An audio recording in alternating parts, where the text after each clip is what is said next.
करो, किसी एक भरोसे पे हो। ये भक्ति मार्ग जो है भरोसे से चलता है। जैसे ये कहीं करोड़ा कहीं कीट, ऐसे बिल्डिंग नहीं बनती है। ये जो भाव की बिल्डिंग बनती है ये ऐसे नहीं बनती कि वहाँ की सीमेंट, वहाँ का मोरम, वहाँ की ईंट, वहाँ, ऐसे नहीं। सांगो पांग उपासना और ताही को या रस का अनुभव होए, हमारे महापुरुष कहते हैं। सांगो पांग कासो कहे, भाषा समझ रहे ना, सांगो पांग कासो कहे, जाको इष्ट एक होए। एक इष्ट, इष्ट को कंत कहते हैं। एक कंत, एक संत, एक मंत्र, एक पंथ, एक ग्रंथ।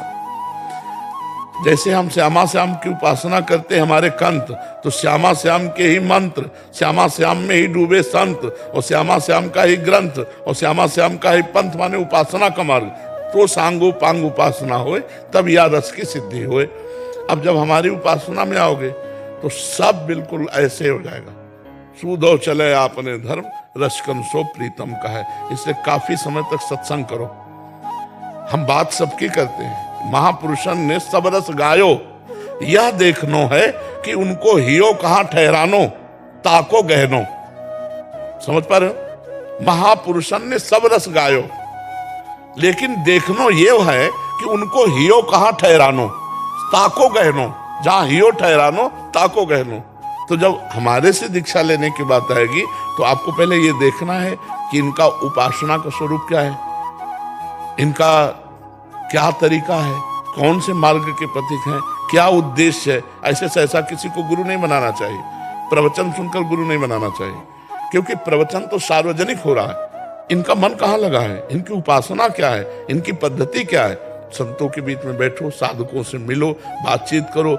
वर्ष भर जब ये पता चल जाए कि आप हाँ ठीक है, तब गुरु दीक्षा लेनी चाहिए। सहसा गुरु नहीं बनाओ, जब गुरु बना ले तो फिर गुरु साक्षात पर ब्रह्म, तस्मै श्री गुरुवे नमः। चाहे जैसे हमारे पर ब्रह्म परमात्मा हो, अब उसके आगे हम नहीं देखेंगे कि कोई गुण है या दोष, हमारे पर ब्रह्म परमात्मा पर। तब जब पहले मन मिले, इष्ट मिले, भजन रसरीति मिले, और समझ में आ जाए मैं कृतकृत्य हो गया, और वो जो बोले सो मान ले, तो बात पे चल जाएगी, फिर चल जाएगी। स्वामी राम सुखदास जी यही कहते थे, कंठी बंधवाने से कोई गुरु ऐसे से थोड़ी हो जाता, बात मानने से होता है। मान लो मेरी बात मान लो, स्वामी जी ये कहते थे, बात मान लो, वही गुरु शिष्य हो गया। स्वामी जी ने एक को भी कंठी नहीं बांधी, कहते थे बात मान लो मेरी, तो वाणी गुरु है, वाणी गुरु। हाँ, बात मानने की आज्ञा समन सुसाहिब सेवा। अपने जिन महापुरुषों को हमने अपना माना, यदि हम उनकी आज्ञा का पालन कर रहे हैं तो उनके शिष्य ही हैं, और उनकी आज्ञा का पालन नहीं कर रहे तो फिर भेष भी ले लो तो बेकार है। महाराज जी कृष्णम वंदे जगत गुरु जी, तो अभी तक हम वही मानते हैं। अच्छा ये बताओ, कृष्ण भगवान तुमको डांटने आएंगे? हमको चाहिए माँ के समान गुरु, जो हमें डांट भी सके और हमें हाथ पकड़कर प्रभु के तक ले भी सके। अब जैसे देखो, भगवान को भोग लगाओ, उत्तम बात है, वो ना ये नहीं बताएंगे कि नमक इसमें कम है, आज चीनी ज्यादा डाल दी, आज सब्जी में अमुक, वो नहीं बताएंगे। लेकिन संत को पवाओ, फिर पूछोगे तो बता देंगे भाई आज ऐसा ऐसा रहा। तो संत के प्रथम भगति संतन कर संगा, दूसरी रतिमम कथा प्रसंगा, और गुरुपद पंकज सेवा, तीसरी भक्ति अमान। गुरु कौन है? हरि है, कृष्ण है।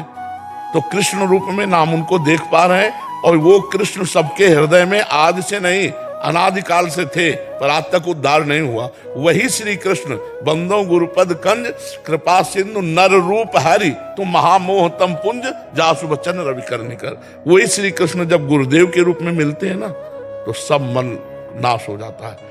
इसीलिए भगवान स्वयं आज्ञा करे, मोते अधिक गुरु ही जी जानी, हृदय में मेरे से भी अधिक गुरुदेव को समझे। तो श्री कृष्ण हमको डांटेंगे नहीं, श्री कृष्ण हमको प्रगट में आकर के समझाएंगे नहीं, लेकिन श्री कृष्ण जब प्रगट गुरु रूप रख लेंगे तब फिर वो हमको डांटेंगे भी, दंड विधान भी कर देंगे, और हमको समझाएंगे भी, और उनकी दृष्टि में दृष्टि मिलाकर हम बात भी कर पाएंगे। अगर केवल भावात्मक गुरु की बात ही होती तो श्री कृष्ण जी को क्या किसी गुरु की जरूरत है? लेकिन क्या भावात्मक गुरु माने या संदीपनी जी को गुरु माना? संदीपनी जी, संदीपनी जी को प्रगट हम पहले भगवान को गुरु माने और भगवान से प्रार्थना करें कि हमें आप अपने उस रूप में ले जाओ जहां प्रगट रूप में गुरुदेव बनाने से हमारा कल्याण हो जाएगा। बिना प्रगट गुरुदेव के चाहे शिव बिरंच सम होई, गुरु बिनु भवनिधि तरे न कोई।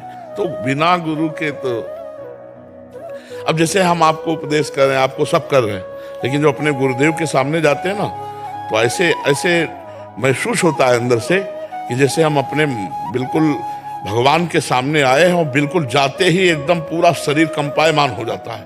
मेरे परब्रह्म परमात्मा विराजमान, साष्टांग दंडवत, और उनकी दृष्टि पड़ती तो ऐसा लगता है मतलब कि हमारा राज्याभिषेक हो गया।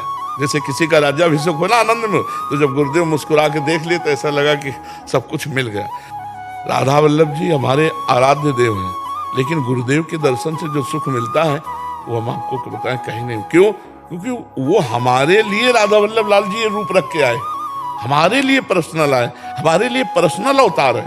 ये सार्वजनिक अवतार नहीं, ये मेरे लिए गुरु का पर्सनल अवतार है। हमारे अभिमान को कौन नष्ट करेगा? हमारे अभिमान को प्रगट में गुरुदेव नष्ट करेंगे। गुरुदेव के समान मतलब कोई नहीं है। भगवान ही गुरुदेव हैं, गुरुदेव ही भगवान है। पर गुरुदेव जैसा रूप भगवान तो सबके हृदय में कब से है, क्या उद्धार हो गया क्या? सोचो आप जरा। लेकिन वही भगवान जब गुरु रूप धारण कर लेते तब परम कल्याण हो जाता है। तो इसलिए मुझे लगता है मोरे मन प्रभु अस विश्वासा, राम ते अधिक राम का दासा।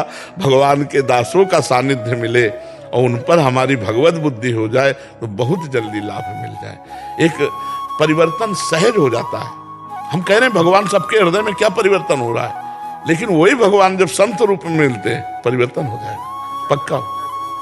भगवान से प्रार्थना करो, भगवान से प्रार्थना करो, जो जप कर रहे हो वही जप करो। भगवान से प्रार्थना करो कि मुझे सदगुरुदेव की प्राप्ति कराओ। बस सच्चा संबंध तभी होगा जब यहाँ से हमारे हो जाए हाँ, और आपके अंदर भूख पैदा हो जाए गुरु की भूख पैदा हो जाए ना, कि अब जैसे भगवान की भूख पैदा हो जाती है तो फिर कुछ अच्छा नहीं लगता। ब्रह्मादिक के भोग सब विषम लागत ताए, नारायण ब्रज चंद की लगन लगी है जाए। नहीं खान पान ते भावे है, नहीं कोमल वसंत सुहावे है, सब विषय लगे ते खारा है, हरि आशिक का मग न्यारा है। ऐसे गुरुदेव का विरह सतावे कि हे गुरुदेव आपके बिना चैन नहीं पड़ रहा, कहाँ हो, किस रूप में हो, मुझे मिल जाओ, या तो मुझे पकड़ लो या अपने पास बुला लो, दो में एक बात कर लो। तो ये भगवान से प्रार्थना करो, वो सब सजा देंगे, वो सब बना देंगे।